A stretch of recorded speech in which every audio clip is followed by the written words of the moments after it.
sa mga nagbabash sa akin na walang kwenta naman yung mga content niya, yung mga ginagawa niya, salamat sa inyo kasi nang dahil dyan, mas lalo ako nagpupursige na gagawin yung dapat gawin.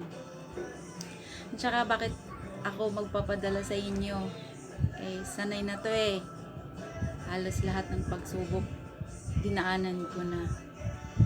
So, gawin ko na lang goal sa buhay, yung mga panghusga nyo, panglait nyo. Then, patuloy akong magtrabaho bilang security at mag-aaral. Marami nga ring against, ba't daw ako nag-aaral? Eh, matanda na. Saka pa nag-aral, wala namang limit ang pag-aral kung gusto mo pang mag-aral. So, di na lang kaya natin isipin na maging masaya na lang tayo sa tagumpay ng iba. Para kasi sa akin, wala akong sabing inggit sa katawan, sa puso, na kung sino man mga kaibigan ko, kakilala ko, kamag-anak ko, yumaman, or nagtagumpay sa buhay. Masaya ako kasi, thanks God, naabot nila yon. Para mas mabot mo yon, sumikap ka, at alisin yung kung ano mang mga umaano sa isip, damdamin.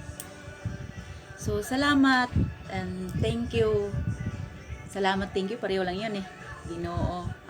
Guys, pala, hinaot nga makita na ko sa personal lang kanang magtiayon nga si Impy Girl o si Vic. Kuha mo na silang mga idol ba? Oh.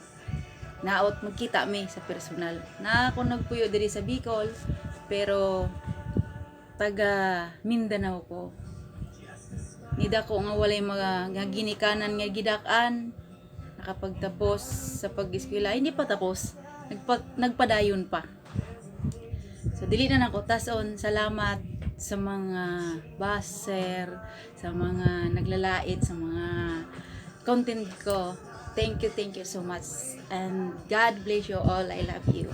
Mabuhay kayong lahat.